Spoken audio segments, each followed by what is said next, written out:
Бүгінгі сабақ жабық категория және жабық бренд туралы болмақ. Бірі білсе, бірі білмес. Жабық категория, жабық бренд жалпы не үшін қажет, атқаратын қызметтері қандай деген кісілерге толыққанды, нақты жауап бергім келіп отыр осы сабақ арқылы. Қазіргі таңда пайданың көп бөлігі осы жабық категория мен жабық брендтерде. Неге десеңіздер, Каспий магазинге кіріп қарасаңыздар, қандай да бір товарда 30-35 сатушы отырады. Ал жабық категория мен жабық брендтерде 10-15 сатушы ғана болады. Ол жерде демпинг өте аз болады және маржа өте көп болады. Ал қазіргі таңда көпшілігі ашық карточкамен жұмыс жасап жатқандықтан, ол жақта саудагерлер де көп, оптовиктер де кіріп алғандықтан, баға өте төмен, демпинг өте көп болып жатады. Ал жабық категорияда ол жақта саудагерлер бір бағада ұстап, бір бағада сатып отырады. Жабық категорияның құндылығы неде? Жабық категорияны ашып алғаннан кейін міндетті түрде Қазақстанның заттарын, Қазақстанның товарларын алып сату керек деген ешқандай шарты жоқ. Сіз өзіңізге жеке каргоңызды ашып алу арқылы Қытайдан, тікелей Қытай заводтарынан заказ беріп, сол арқылы сауда жасауыңызға болады. Жабық категория және бренд категорияларын ашуды үйреніп алсаңыз, нұр үстіне нұр. Артық шығынсыз өзіңізге қанша категория болса да, бір Каспий магазиніңізге ашып алуыңызға болады. Ешкімге артық шығын бермейсіз, артық шығын шығармайсыз, былайша айтқанда. Бұл деген өте үлкен мүмкіндік десем де болады. Және маржаның да өсуіне, табыстың да өсуіне кәдімгідей пайдасы тиетіні анық. Ал енді жабық категория қалай ашылады? Жабық категория 5 түрлі документпен ашылады. 5 түрлі документпен сіз бір жабық категорияны ашып ала аласыз. Жабық категорияда қандай заттар бар десеңіздер, детский силикондар, сумка, косметика, автокөліктің кейбір аксессуар заттары жабық категорияға жатады.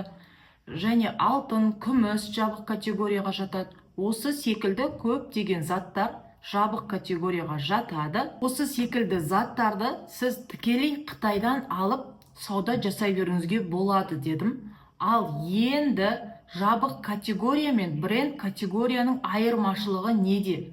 Осы туралы толыққанды айтып өтейін.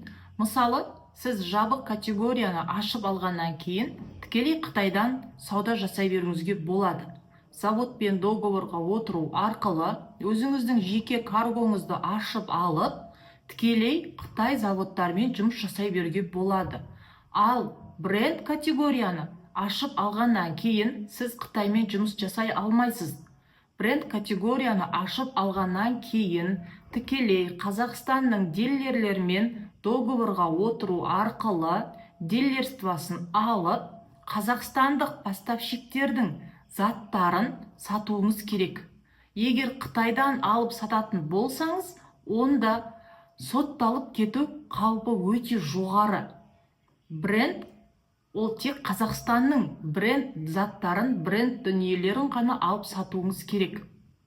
Жалпы айырмашылығы осында, Қазақстанның да заттарын алып сата бергеннің еш айыбы жоқ, саудасы өте жақсы, маржасы өте көп. Сіздерге де категория бренд ашып алуға кеңес беремін. Жалпы категория мен бренд ашудың қанша түрі бар десеңіздер, 3 түрі болады. Неофициальный және де официальный. Официальный 2 түрі, неофициальный 1 түрі. Неофициальный ол дайын қағазды, дайын документті компьютер арқылы, арнайы программа арқылы ауыстырады. Орындарын, алған адамның, сатқан адамның данныйларын, Каспий магазиннің данныйларын ауыстыру арқылы жабық категория ашылады. Бірақ жабық категорияны ашуға кеңес бермеймін. Өйткені бірінші жабық категория ашуға заявка жібергеннен кейін Каспий магазинге ұсталып қалсаңыз, магазинді блокқа жібермейді. ал екінші рет ашу барысында ұсталып қалатын болсаңыз, онда Каспий магазинінің блокқа кету қаупі өте жоғары. Ал екеуі официальны дедім. Ол официальны біреусі завод арқылы, біреусі поставщиктер арқылы, официальны документ алу арқылы ашуға кеңес беремін. Сіздің бір Каспий магазиніңіз бар. Бір Каспий магазинге бірнеше товардың категориясын ашып алуыңызға да болады. Ал егер сізде Каспий магазин болмаса, сіз басқа адамдарға категория бренд ашып беріп, жұмыс жасай аласыз. Қазіргі уақытта Каспий магазинге категория бренд ашу өте сұраныста болып тұрған жұмыс, және де сұраныста болып тұрған услуга түрі деп айтсам да болады. Сіз тек өзіңізге ғана ашып қоймай, басқа да кісілерге реклама шығару арқылы ашып беруіңізге болады. Мысалы, ойланып қарасаңыз, сіз біреуге кемінде 150-200 мыңға бір товарға категория аштырасыз. Ал егер сол категорияны өзіңіз ашып үйреніп алсаңыз, сіз қаншама пайда көре аласыз.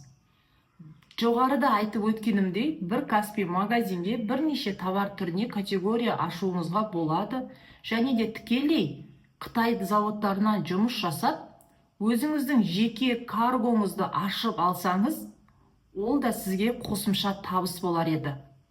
Осы категория сабағы сізге қызық болса, менің жекеме өтсеңіз болады. Мен сізге толыққанды ақпарат беретін боламын.